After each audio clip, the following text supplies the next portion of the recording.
want to introduce our first panel, which is basically going to answer the question is, when you want to expand today internationally, where do you start? How do you do it? And I want to start by introducing a friend and a colleague in the business, Deputy GM of Berytech, Rami Bourjaoute, who will be the moderator for this panel. Rami, the floor is yours. Thank you, Yumna. Thank you so much. I'm excited to be here on this panel and hosting 4 amazing panelists that I've had the pleasure to work with over the last few years. Those panelists have been with us for multiple different activities at Berytech and regionally. Our first panelist is Mr. David Ure, and David joined us as the chief strategist and also the chairman. David, welcome. We have also with us Mr. Declan has been also in the space of innovation and entrepreneurship in the Southern Mediterranean shore for quite some time, having assignments across the Southern Mediterranean space. And we had the pleasure to work with him at Berytech since more than a few years ago, and happy to see him back in Lebanon recently. We also have with us Dr. Rui Coutinho. And Dr. Rui joined us once in Lebanon from Portugal, so he's on the other side of the Mediterranean, touching the borders of the Mediterranean, and he has an amazing journey where he worked through academia, through government, and through education. He's going to talk to us a bit about that as we move forward. And last but not least, Dr. Muhab Anis, who is the CEO of Innovity, also a dear friend to Berytech and working with us on setting up several strategies of innovation and connection. So welcome all. Thank you for being here with us. Without further ado, so that we can give our audience an exciting panel, I'm going to start with a question with David. So David, I know you've been with EBN for quite some time, and now you're the chairman of the board. And in that position, and with all the relationship you have with the EU, with the current situation and the new normal, I believe there has been changes, and some things are still where they are. But an organization like EBN have been working quite a lot on, helping startups and helping ecosystem players get them to access, new markets and scale internationally. Can you take us a bit through this journey and guide us a bit on, what would a startup do to scale internationally? Mm-hmm. Okay, thank you for having me on this distinguished panel. It's a real pleasure. Maybe I'll say in a few words just what EBN is, because I have 2 affiliations. EBN is the European Business Innovation Centers Network, so it's kind of European Association of Incubators and Accelerators, Innovation Centers. And my organization is called JIC. We are based in the Czech Republic, in the center of Europe. And we've been member of EBN for 15 years. And as Rami mentioned, I've been serving on the board for the past 8 years, and since last year as the chairman of the board. What is interesting about EBN is that it's a community of ecosystem builders, I would say. Most of the members are organizations that as their core business serve startups and SMEs in their specific region, but most of them are also actively involved with local investor communities, also with corporates. Most innovation centers that are members to EBN have a portfolio of experts who are able to support startups and scale-ups in expanding in the specific local market. So what EBN is really is a network of networks, because each of the members is very well networked in their specific region, in their country. And EBN harnesses together this network into one pan-European network, so to say. So it's relatively easy for members of EBN and the clients of the innovation centers in individual regions to tap into the networks of the other members. So say we have a We have a client that is interested in fintech, and most of the big banks who are clients for fintech are based in Luxembourg. So we have a member in Luxembourg, and it's relatively easy to connect through our colleagues there to the relevant contacts in the fintech sector. So that's what EBN is. Talking about the past experience of the COVID crisis, a lot of things have changed in that respect, and the style of working at individual innovation centers had to adapt to it. But for our clients, I would say it opens a lot of new opportunities, and that includes also on the international scale, with the disruption that we witnessed in the past months. A lot of new value chains are being created, and many existing ones are substantially disrupted by failure to deliver components or semi-finished products from Asia, for example. And this space is in some cases quickly taken up by smaller companies that are agile and are able to quickly respond to the changing situation. So I would say that we see, it may be a little bit of overgeneralization, but I can definitely see some relocalization towards Europe, or more things, especially in manufacturing, moving closer to the markets. And I think that's maybe something which can be interesting also for this forum. The Mediterranean basin is the backyard of Europe, so I'm sure that for agile companies from this part of the world, new opportunities are coming right now.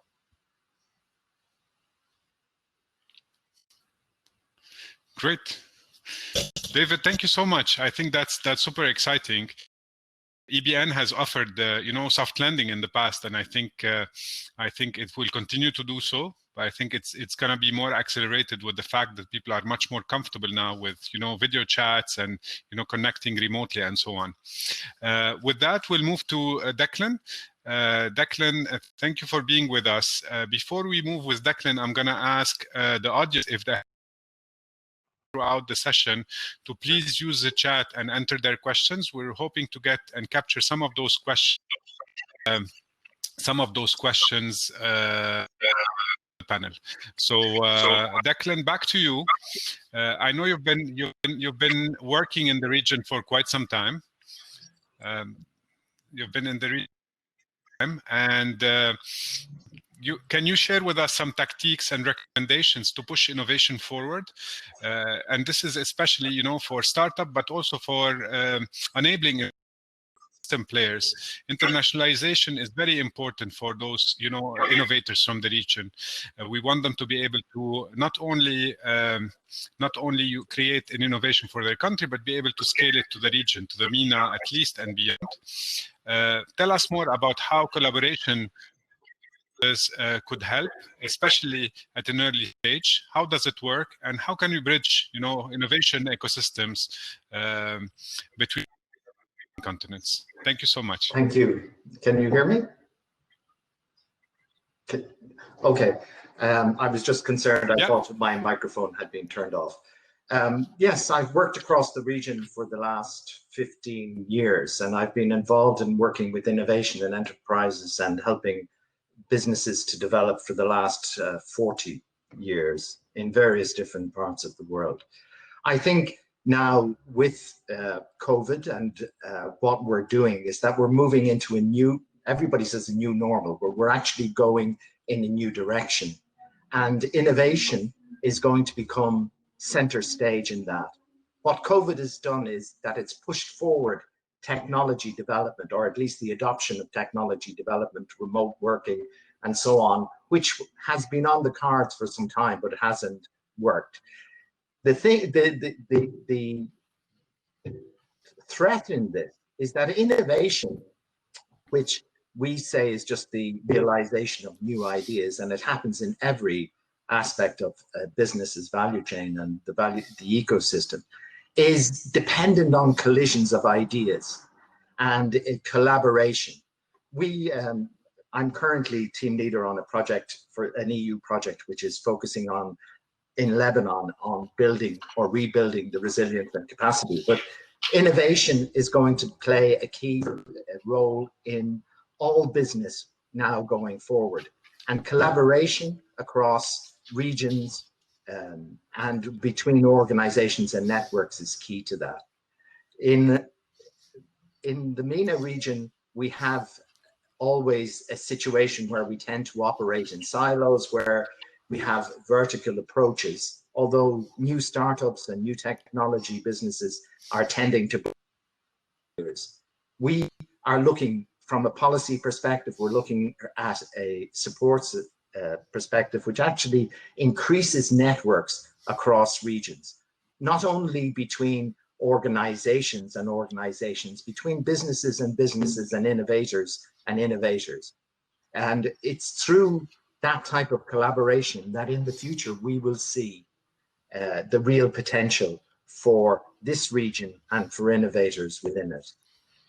I think, as David said earlier, we are seeing a major shift in terms of near sourcing or near shore outsourcing, and this represents opportunities for Europe's partnership, its neighbors within the European Neighbourhood Initiative, and that includes all of the countries of the MENA. So we're going to see opportunities arising. Nationalism is coming up, and businesses or companies are starting to bring back their supply chain because of all of the things that David mentioned in terms of what came out as a result of COVID, the delays in supply chains and whatever. And in terms of the markets now keep on pushing for what I call the gig economy. We see something today, we want it tomorrow. We're not prepared to wait. And COVID even reinforced that. Because people were living at home, we saw Amazon and other online retailers experiencing huge demand for products now and tomorrow. So all represents opportunities, but internationalization from the MENA perspective means that we have to have the conduits. We know where the markets are, we know who's prepared to pay. How do we get there? And we need that collaborative relationship with networks in Europe and in other parts of the world. Great. Declan, that's wonderful. I think if I am to capture some of the words that you've highlighted, you've talked about collaboration. I think that's one of the words that you've highlighted several times. The key message for everybody, if he wants to go international, collaboration in key. You talked about nationalism, but you've used it in a very positive way, saying that this is an opportunity to be able to take pride and move forward with things. You've talked about the fact that people want to bring their supply chains closer, and you want this would create much more connection with the region around you, giving an opportunity for MENA, which is great. I liked about net and collaboration, and that gave me the idea of a spider web where everything is interconnected, and the stronger the web is, and highways and connections could be there. So that's wonderful. I like it, and I will move with that because I think what would come next is what Dr. Rui would tell us about his experience. He's been involved heavily in multiple angles, and that he is currently in academia, has been in the private sector and the public sector, if I'm not mistaken. And has been a big, fun. He has a lot of interest in what we call open innovation and how open innovation and collaboration could play a role. So if you can, Rui, share with us some of those insights and how can this help in internationalization and, bridging innovation to commercialization and, improving the world in the different ways that we have. Thank you, Rami. Hi, David, Declan. And thanks for having me. I want to build on top of what Declan was mentioning, and indeed, this road to internationalization can and will be built upon the multiple combinations. But there are some things that we know for sure. The collaborative power of partnerships, the co-creating nature of innovation these days. The idea that we will need to work within neural networks. Because most likely all our startups are part of a bigger supply chain, are part of a bigger innovation chain, are part of a bigger product development chain. This really can be a leverage towards internationalization, can be leverage competitiveness of startups anywhere in the world. If COVID has shown us anything, is that on anything that can be in some sense dematerialized, this is global.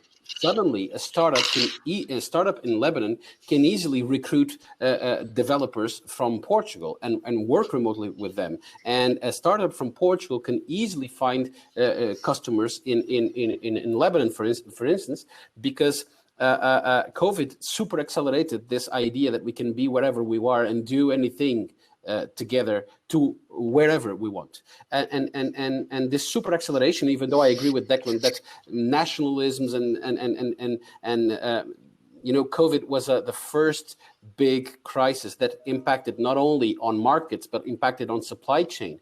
Suddenly, companies were facing problems on both sides of their full value proposition. This means that the idea of time to market, fast time to market, the idea of breaking some protectionism or facing some protectionism. Of course, there are opportunities there to bring countries in the Euromed region some investments, but simultaneously, for everything that doesn't require a physical supply chain, suddenly COVID super accelerated the power of impact. And doing this collaboratively means that we need to have an openness as a characteristic within our organizations, in the mindset of our people, in the strategy, in the organizational structures and culture. The simple idea that we organizations will have in-house all the main capabilities that they require to do business, to be competitive, is coming down. You analyze these exponential organizations and you start addressing this idea that because of how information super accelerates everything, the key competitiveness factor is not property, is access. I don't need to own my coworkers. I need to have access to people that can do the jobs I need to do. So the gig economy becomes very, very interesting. I don't need to own assets. I need to have access to assets. I don't need to own information. I need to have access to information. And if you analyze the most scalable business models, you understand that they leverage on this idea of dematerialization, of access, not ownership, from staff to assets to information. This requires, as I mentioned, this an openness and a collaboration orientation, because you will need most likely, and by the way, collaboration meaning not only typical collaboration to address market needs, to find distribution channels, and so on and so on. It is also back in the overall journey, collaboration with the universities, collaboration with the research centers, because they are producing knowledge that can be translated into innovation. And very often they need drivers. Research centers and universities need drivers for that. And startups are the drivers. Startups that are born as spin-offs from research centers and universities. Startups that are built by students that connect with professors, with researchers. Startups that are built by anyone that doesn't even have a connection with the university, but that can leverage this proximity with universities, with research centers. Collaboration with public authorities. Think, for instance, on how most likely the vast majority of solutions for societal problems can be these days, for the most pressing societal problems these days, can be found and tested in cities. So think, for instance, on how cities and their governments, the city governments, the municipalities, can be engines of growth by identifying problems and nurturing business solutions to solve those problems. For instance, how city governments can share their data, so that data can be used, accessed by anyone, startups, spin-offs, big companies, citizens, for them to crowdsource solutions and implement them with viable business models. So just, with this idea, if you think that, for instance, any solution towards, let's say energy, let's say 5G, which is something that is currently on the top of minds of everybody. Any solution, any new business models that can leverage on 5G will require collaboration with the cities, will require because the cities is where the hardware, it will be distributing the signal. It will require collaboration with the big corps that are developing the technology, will require collaboration most likely with research centers and universities, because they will most likely have additional knowledge that can be matched with the requirements of the technology and so on and so on. And then suddenly you understand that if you try to own all of this inside your organization, you will never have the money, you will never be competitive. So build platforms of collaboration, of open collaboration that can leverage access, not ownership. And this will lean your structure and turn you much more competitive. I'm not saying this is not and I'll wrap it, Rami. This is not contradictory with the concept of IP and IP ownership. It's something different. It's about, for instance, leveraging our IP with someone else's IP to crowdsource and co-create new and better solutions with much better, viable, scalable, replicable business models. That can only happen via collaboration. And if you analyze all the companies that are really scaling up, are scaling exponentially, from Amazon to even the ones that are not turning a profit yet, like Uber, they leverage on this powerful idea of collaboration through access to data, through access to talent, through access to markets, not ownership of anything. Amazing. This is much. The discussion is getting more exciting as we go. We're connecting the dots back to the same word of collaboration, but the other key about Dr. Rui is about access and not ownership, and access and collaboration is a formula to success if people know how to use it well and create business models to improve.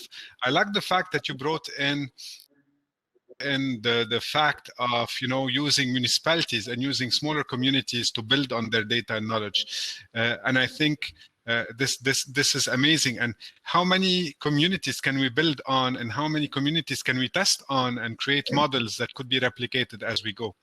I also enjoyed the fact that you mentioned about the power of startups coming from academia or leveraging the knowledge of academia, technology, and so on to be able to scale.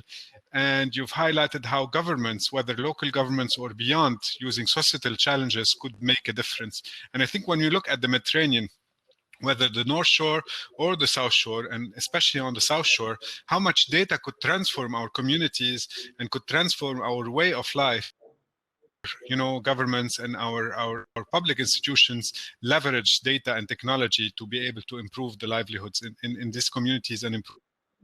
So with that, we move to Banis. Mohab, you've been a friend of Berytech, and a soft point that Rui has touched on, that I know we've had long talks and long activities together, is that collaboration between academia to commercialization. Talk to us more about innovation principles in this new normal. How can technology, business model, and behavior related to how the private sector can innovate? We've talked that with Rui, but how can we use the current situation, the pandemics, some things that Rui touched on, which are necessarily linked to physical, but connectivity with the rest of the world, not linked to brick and mortar, but linked to data, can improve and accelerate, innovation principles and practices in the MENA. Sure. Can you hear me well? Okay. All right, great. Thank you very much, Rami, and thanks for having me on this panel. I know that time is very short, so I'm going to try to be very specific in perhaps what I could use, because I know that a lot of the attendees are innovators and potential entrepreneurs. So I just want to share something that I've been working on for the past 6 months with the Global Innovation Management Institute, which is the idea that we started looking at how the behaviors of people have been changing over time, especially with the COVID-19 pandemic. And it's interesting because the kind of innovation principles that we came up with, which are kind of the drivers to a lot of the innovations and changes that we're seeing, is really the same thing that entrepreneurs really do at the very beginning, which is they try to see the kind of needs that exist in the market and the kind of changes in the behavior of people. So what we really did was that we wanted to try to understand what kind of solutions would make a lot of sense in this time of the pandemic and even after the time of the pandemic. So we started looking at behavioral changes, such as that people are becoming, less comfortable about touching different services. They're becoming more interested and very excited about the idea of whether something is certified clean or not.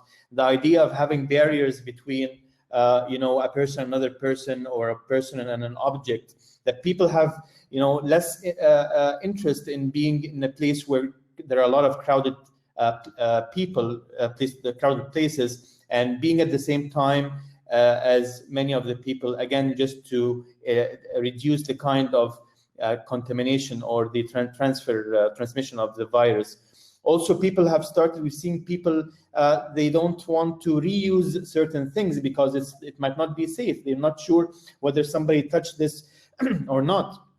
And again, the idea of using paper is again, it was kind of freaky for a lot of the people because, again, it is a medium for transmitting viruses. So what we basically did is that we started looking at these behavioral changes, and what we did is that we came up with a number of different principles, which we called innovation principles. They are actually 15. Okay, so for those who are interested to know more about them, we're happy to connect with me. But let me just mention a few of them, because some of these innovation principles are actually technological, which are, for example, the first behavior, which is the people who want to touch any services. That immediately led to technologies that provide touchless solutions, like holographic touch screens for elevators, which is touchless. Amazon now have the shopping cart where you can just monitor whatever you put inside the cart and not actually being in contact with the person who's on the cashier. Different locks in airports. So touchless was one of the principles that we really looked in hard. Second principle was definitely the virtual and the digital. We had Hopin, the CEO of Hopin and the founder, and he actually was able to create virtual summits and virtual conferences like the one that we have right now. So applying virtual and digital on financial services, real estate, virtual summits, again, different ways that you can actually apply this principle, like virtual and digital. Very, very important principle for entrepreneurs to think about. Protective barriers, again, is a way of looking at different type of products that can, again, shield between one person and another in transportation, in retail, and we also saw that people start to use robotics in retail, or also in healthcare. And when you go to a pharmacy, for example, instead of actually interacting with the pharmacist, there's actually a way that you can actually immediately detect the kind of medication that you need, and it would provide it to you without having to be in contact. So these are all technological principles, touchless, virtual and digital, using robots, protective barriers, but there are also what we call business model principles that have become, we saw that it's becoming quite exciting, like decentralizing operations, time segmentation, which is the idea of having people going in different times and in different locations, using mobile applications so that you can find the right time to go to the bank or to go to a restaurant or to register somewhere. So we've also seen a lot of paperless solutions. So decentralized operations, paperless, time segmentation have also been very powerful principles that we've been looking at. And the other thing that we also saw about the behavior of people is the do-it-yourself concept, right? That instead of you, for example, buying a pizza from outside, that the manufacturers of pizzas, they've actually provide you with all the ingredients and you actually do it yourself. Instead of having someone to help you with the check-in, you can actually do the check-in in a hospital, for example, an airport or in hotels on your own, or doing even your beauty, having your own beauty salon inside at home. Certified clean is also an innovation principle.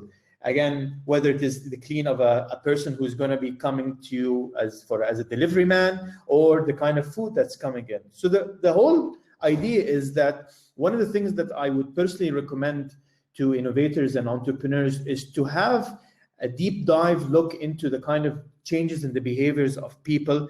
Have a look at these innovation principles. Each one of them can actually be extremely enlightening in the way and the kind of directions where you can come up with ideas for products and services that can be really good for your customers. Some of them were already there before the pandemic, and they just simply got accelerated. And some of them were not existent before the pandemic, and now they are here to stay. So these principles are really good. And one thing that I would just capitalize on what Rui was saying in his talk is that when you try to apply these principles, always look at the value chain of an industry. Always look at the journey of customers and see the different steps of the customers. What are these stages? And ask yourself, for each one of these stages, how can I innovate using these principles? So in order to be more basically safe and to provide more trust and more innovative solutions to what I'm bringing.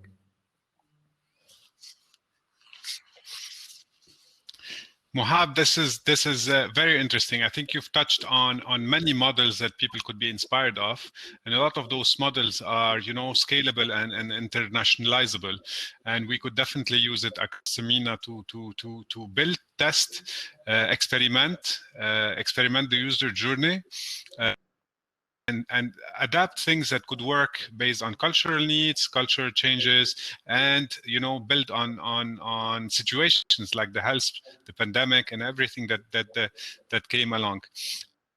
We were hoping to continue discussion because I had a list of questions, but I think we were all.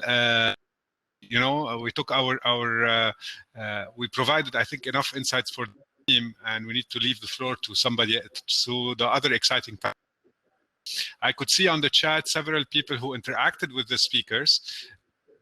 To continue interacting, there is the section that is people, where you can direct message participants and discuss with them stage. So please feel free to do that.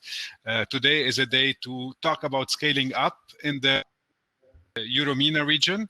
Let's make it happen. Let's work together, and let's take the region to the next level. I want to thank each one of you, David, Declan, Rui, and Mohab, for being here with us, and hope our collaboration go more deeper and as the region is scaling. Thank you very much, and we'll give the floor back to Yumna to take us to the next panel.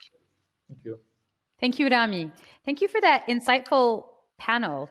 And I think the main takeaway was really that ideas are just waiting to be materialized, right?